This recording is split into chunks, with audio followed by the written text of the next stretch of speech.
A mother documented every punishment. She tracked every infraction. She controlled every meal. And when her son died of starvation in a locked bedroom, investigators found years of evidence proving she had watched it happen, one calculated decision at a time. Before we go further into this case, I want to hear from you. Comment below, what psychological factor do you think allows a parent to rationalize starving their own child? Shanda Vander Ark was not a monster in the traditional sense. She did not appear unhinged or chaotic. She was organized, methodical, and deeply invested in the idea of discipline. To neighbors and acquaintances in Norton Shores, Michigan, she presented as a strict but caring mother who believed in structure and accountability. She homeschooled her children. She maintained a clean home. She spoke often about the importance of obedience and respect. But inside that home, behind a carefully maintained facade, prosecutors would later argue that Shanda had constructed something far darker, a system of punishment so rigid, so escalating, and so devoid of empathy that it became a slow-motion execution. Her youngest son, Timothy Ferguson, was 15 years old when he died. He weighed 69 pounds. The investigation into his death would reveal not a sudden act of violence, but a prolonged campaign of control, deprivation, and psychological cruelty that had been building for years. This was not neglect born of ignorance or poverty. This was intentional, this was documented, and this was defended even after Timothy's body was found. Timothy Ferguson was born with developmental challenges. He had been diagnosed with reactive attachment disorder, a condition often seen in children who have experienced early trauma or inconsistent caregiving. The disorder can manifest as difficulty forming emotional bonds, impulsive behavior, and struggles with authority. It requires patience, therapeutic intervention, and compassionate structure. Shanda Vander Ark did not see it that way. To her, Timothy was not a child in need of help. He was a behavioral problem, a manipulator, a liar, someone who needed to be broken down and rebuilt through discipline. She believed that his defiance was willful, that his struggles were choices, and that the solution was not therapy or medication, but control. And so she began to implement a system. At first, the punishments were standard: timeouts, loss of privileges, extra chores. But over time, they escalated. Food became conditional. Timothy was required to earn meals through compliance. If he misbehaved, he was denied breakfast. If he failed to follow instructions, lunch was withheld. Dinner became a reward, not a right. Shanda kept detailed records. She tracked his behavior in notebooks and on her phone. She documented infractions, assigned point values, and calculated how much food he had earned. She discussed these punishments with Paul Ferguson, Timothy's older brother, who lived in the home and participated in enforcing the rules. Text messages between Shanda and Paul reveal a chilling level of coordination. They discussed Timothy's weight. They debated whether he was faking illness. They adjusted punishments based on his compliance. When Timothy begged for food, they questioned whether he was being manipulative. When he showed signs of physical decline, they attributed it to his behavior, not their actions. This was not a parent losing control in a moment of anger. This was a parent who believed she was doing the right thing. Ask yourself this: at what point does discipline cross into cruelty? And how does someone convince themselves that starvation is justified? As the months passed, Timothy's condition worsened. He became lethargic. His skin grew pale and thin. His hair began to fall out. He stopped engaging with the world around him. He spent most of his time in his bedroom, a small, sparsely furnished space that became both his prison and his tomb. Shanda did not take him to a doctor. She did not seek outside help. She did not question whether her methods were working. Instead, she doubled down. She increased the restrictions. She tightened the control. She convinced herself that Timothy was testing her, that he was trying to manipulate her into giving in, and that the solution was to remain firm. Paul Ferguson, who was in his 20s at the time, followed her lead. He enforced the punishments. He monitored Timothy's behavior. He participated in the deprivation. Later, during his own trial, Paul would claim that he was following his mother's instructions, that he believed she knew what she was doing, and that he did not realize how serious the situation had become, but the evidence suggested otherwise. Text messages showed that Paul was aware of Timothy's declining health. He had seen the weight loss. He had heard the pleas for food. He had been present when Timothy could no longer stand without assistance, and yet he continued to enforce the rules. The question that haunted investigators was simple: How do two people watch a child starve and convince themselves it is discipline? In the weeks leading up to Timothy's death, the situation became dire. He was no longer able to walk on his own. His body had begun to consume itself, breaking down muscle tissue for energy. His organs were failing. His immune system had collapsed. He was, in every medical sense, dying. Shanda and Paul did not call for help. They did not rush him to the emergency room. They did not break the system they had created. Instead, they continued to frame his suffering as a behavioral issue. They told themselves that he was being dramatic, that he was trying to manipulate them, that he would be fine once he learned to comply. On July 6, 2022, Paul Ferguson called 911. He reported that Timothy was unresponsive. When paramedics arrived, they found a scene that would haunt them for the rest of their careers. Timothy was lying in his bed, emaciated beyond recognition. His body was skeletal, his skin was stretched tight over his bones. His eyes were sunken, his lips were cracked and dry.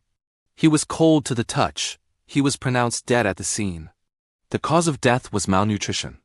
The manner of death was homicide. When investigators began to piece together what had happened, they were struck by the sheer volume of evidence. Shanda had not tried to hide what she had done. She had documented it. She had justified it. She had created a paper trail that laid out, in meticulous detail, the systematic deprivation of her son.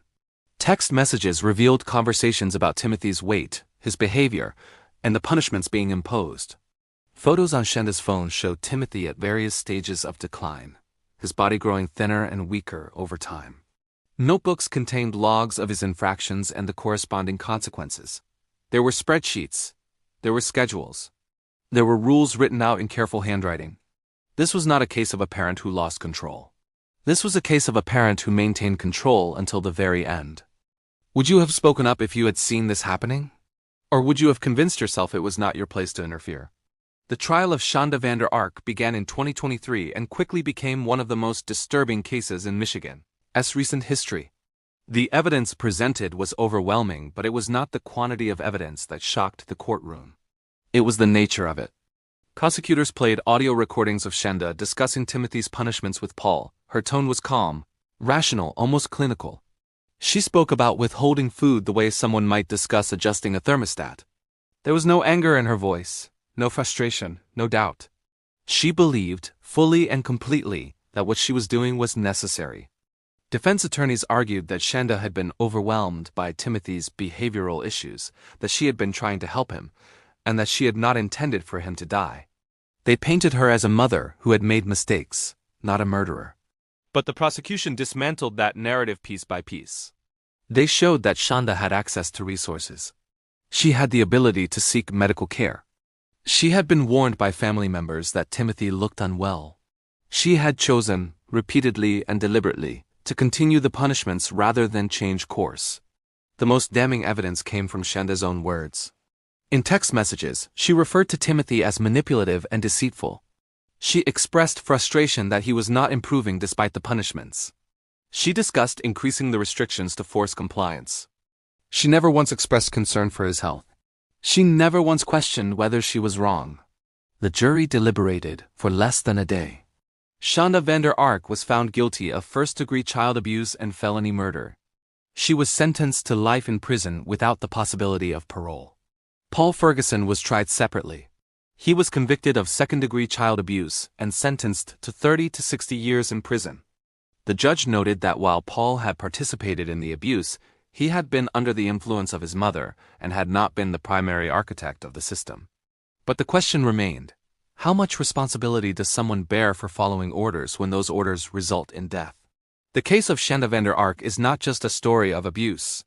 It is a story of how ideology can become lethal. Shanda did not see herself as a monster. She saw herself as a disciplinarian. She believed that her methods were justified, that her son's suffering was necessary, and that the end result would be a well-behaved, obedient child. She was wrong. And by the time she realized it, if she ever did, it was too late. Psychologists who studied the case noted that Shanda exhibited traits consistent with authoritarian parenting taken to an extreme. She valued obedience above all else. She viewed any deviation from her rules as a personal challenge. She believed that love and discipline were the same thing, and that withholding basic needs was an acceptable form of correction. But there was something deeper at play. Shanda had dehumanized Timothy. She no longer saw him as a child with needs, fears, and vulnerabilities. She saw him as a problem to be solved. And once that shift occurred, once she stopped seeing him as human, there was no limit to what she could justify. This is the psychological mechanism that allows atrocities to occur. It is not about being evil. It is about being convinced that what you are doing is right. Do you think Shanda Vander Ark believed she was helping her son? Or do you think she knew, on some level, that she was killing him? The aftermath of the case sent shockwaves through the community. Neighbors who had seen Shanda as a strict but caring mother were forced to reconcile that image with the reality of what had happened.